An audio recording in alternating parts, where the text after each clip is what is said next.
പുറത്ത് എന്തൊരു ചൂടാ. ഇതും ചൂടാണോ? ശാരി, ആ കുടിക്കാൻ കുറച്ച് തണുത്തുള്ള എടുത്തേ. ചേച്ചി, ഇതല്പം കൂടിപ്പോയി. പല കാര്യങ്ങൾക്കും ഞാൻ ചേച്ചിക്കൊപ്പം നിന്നതാ.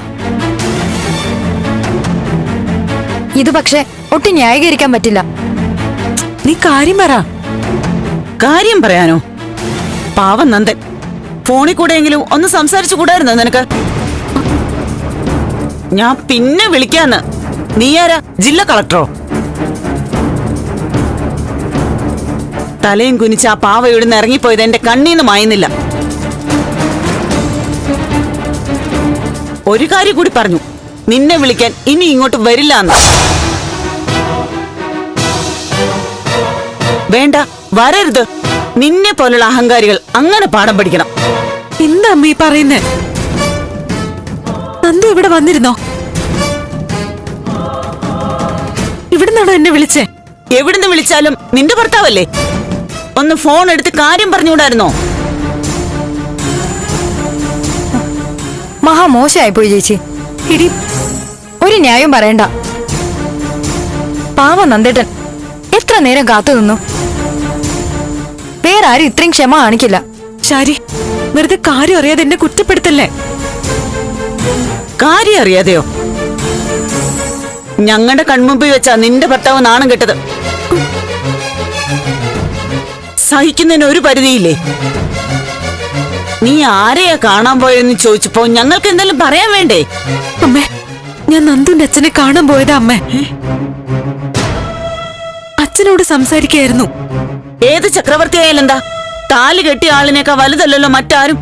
അമ്മേ, ഞാൻ പറയുന്നതൊന്ന് മനസ്സിലാക്ക്. നിന്നെ മനസ്സിലാക്കി തുടങ്ങി. അമ്മേ, കൂടുതൽ വിശദീകരണമൊന്നും വേണ്ട. സിദ്ധാർത്ഥൻ സാറിനെ കാണാനാണ് പോയതെങ്കിൽ ഞങ്ങളോടെങ്കിലും ആ വിവരം ഒന്ന് പറയണ്ടായിരുന്നോ? ഹേയ്, വീട്ടിൽ പറഞ്ഞിട്ട് പോകുന്നൊക്കെ വലിയ ക്ഷീണല്ലേ? ഇന്നലെ നന്ദൻ വന്ന് പറഞ്ഞപ്പോ ഞാൻ കുറച്ചൊന്ന് ഇവളുടെ ഭാഗത്തുകൂടി നിന്നതാ. പക്ഷെ ഇന്ന് മനസ്സിലായി, 100 അല്ല 101% നന്ദൻ പറഞ്ഞതാ കാര്യമെന്ന്. എടി, ഇവളും ഒരു പെണ്ണല്ലേ. പ്രഭാവതിയുടെ കണ്ണീരും ആദ്യം ഇവൾക്ക് കാണാതെ പോയതെന്താ? അച്ഛനെ രക്ഷിക്കാൻ നടക്കുന്നു.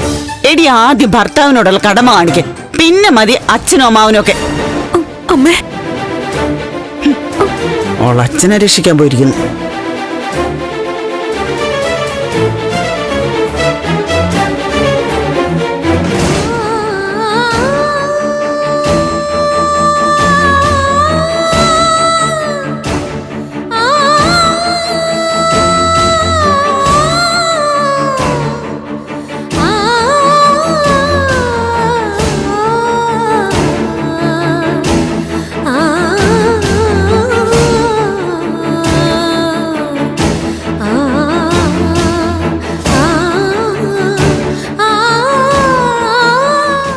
ഫ്ലവേഴ്സ് സ്മാർട്ട് ഷോ ശനി ഞായർ ദിവസങ്ങളിൽ രാത്രി 9:30 ഫ്ലവേഴ്സിൽ.